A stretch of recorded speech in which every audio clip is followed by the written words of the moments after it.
guys, Jenny with On Fire Fit, and we are getting ready for another challenge. I have not done one for a while, boy, during COVID, and I was working so many extra hours.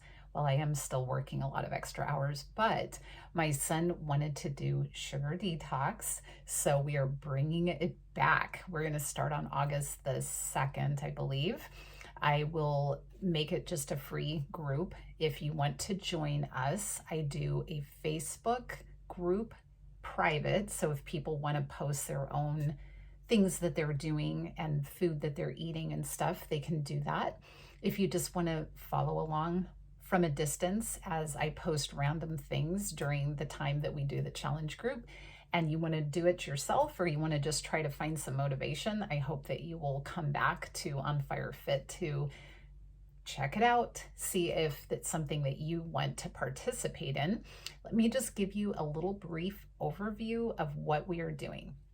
So I have led this type of group quite a few times. And what I really like about it is it really zeroes in on something that you can not only learn, like the hidden things that have sugar in them, but it also just kind of jumpstarts you. So if you've kind of fallen into just a complacency, or you've just not been motivated or something, it's just a great way to try to break yourself out of that complacency. People will sometimes debate whether or not we should really get sugar completely out of our lives, or does it matter that much? There's a great film called That Sugar Film that a lot of you know about because you've watched it. I've recommended it before. It gives some great thoughts, and it's basically a gentleman who went through a process of having eaten really healthy to eating things that have a lot of hidden sugars, not real blatant stuff, but it was more things like, just sort of common foods, not so much eating cakes and sodas and things like that, and just how it affected his body. So it's I think, very motivating. But the idea for this is to create an awareness for where sugar might be lurking in your diet, whether it's really obvious places or whether it's a lot of little things, and to see the impact on how getting that out of your body makes you feel.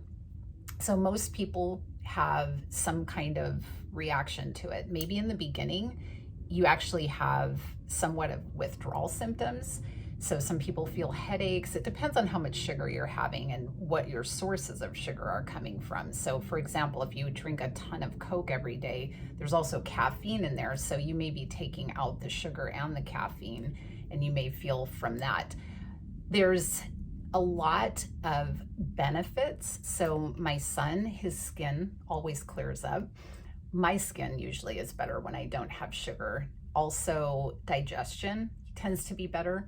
Sugar tends to create a lot of inflammation. So things that are inflammatory in nature, diabetes, other types of illnesses, tend to be fed by it. So it kind of just helps you go, wait a second, I've let this get a little out of hand, and I'm going to get myself back on track.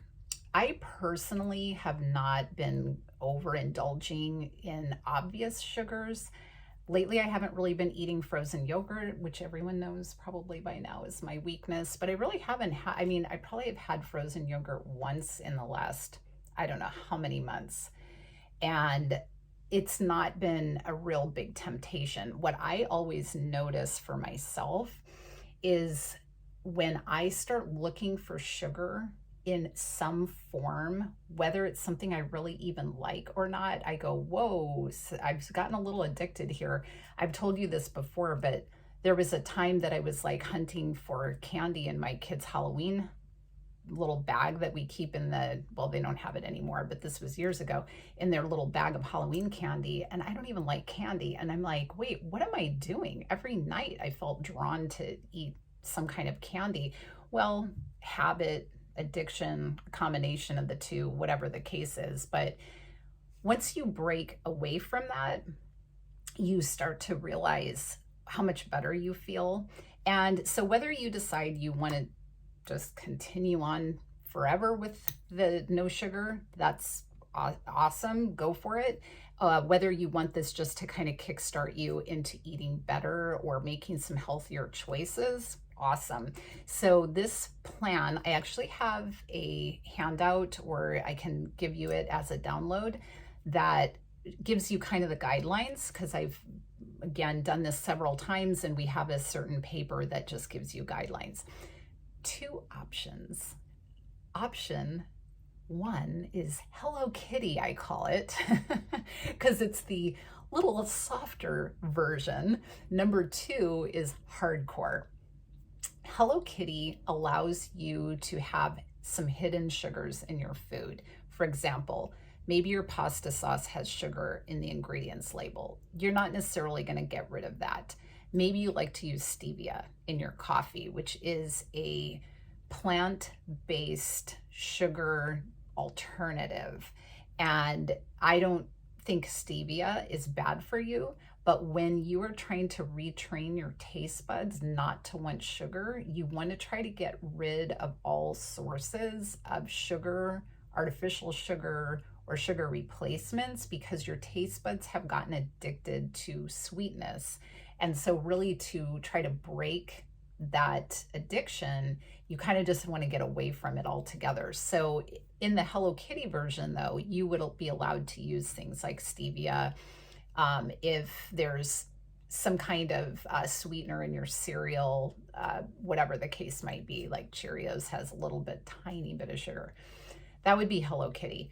If you're doing hardcore, you are truly watching every little sugar. You're getting pasta sauce or making pasta sauce that doesn't have sugar. You're looking at your bread label, making sure there's no sugar in the bread, and on and on.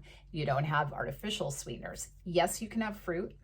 You can have a small amount of dried fruit, and you can have things like coffee if it doesn't have a sweetener in it, tea, you're to avoid alcohol. And these are the things that you do on the hardcore. Hello Kitty, I don't know if I ever gave an actual guideline as whether you can have alcohol, but I'll leave that up to you. It is a source of sugar, so I don't recommend that you drink during the challenge, because part of it is, if you really want to get away from all of those fast sugar kind of things, alcohol is definitely a fast sugar. Also, it lowers your inhibitions, so you kind of say, well, I can eat this cookie today, I'll just restart tomorrow. It just kind of creates a little bit more of the complacency. So we do this either hardcore or Hello Kitty for 2 weeks. And then the 3rd week, people have the option, if they've been going hardcore, to try to let a little bit of Hello Kitty in, or you can just stay on with us. So it's a total of 3 weeks. 2 weeks is the more intense version. So we noticed that 2 weeks it takes for you to really get off of sugar. I noticed, however, with most of my patients, my clients, and even my own family, that after a few days, you will already feel like you're getting off of sugar. I've told this story a million times, but when we did the very first sugar detox, I think my son might have been 9, and he was totally on board for sugar detox. I had told my family we're going to be doing a challenge group with some of my health people, and my son said, I want to do that. And I was like, I don't know if he realizes what he's getting himself into, but he said he wanted to. And so the whole family decided to do it. And so when we began the challenge, I had bought LaCroix, that non-sweetened sparkling water, as one of their choices to drink during the challenge, because, you know, they couldn't have orange juice. I don't let them have a lot of soda, but no juice, no soda. So in the beginning, my kids were like, oh, this tastes like nothing. It tasted so bland to them. By the 3rd day, they both were asking me what sweetener I had put in it. And I thought, how interesting that it was the exact same thing, but it suddenly started to taste like something to them. also, I would give them, because we were going hardcore. So all the cereals had sugar in it too, except maybe like Weetabix or something. And I don't know if my son could quite handle that. But so I was giving them like a non-sugar toast with a non-sugar peanut butter with slices of banana for breakfast. That was kind of a typical breakfast, or oatmeal with slices of banana in it, that type of thing. Or, you could cut up some dates and throw that in there. But so I had given my son some bananas, and he was like, "Mom, where did you get these bananas?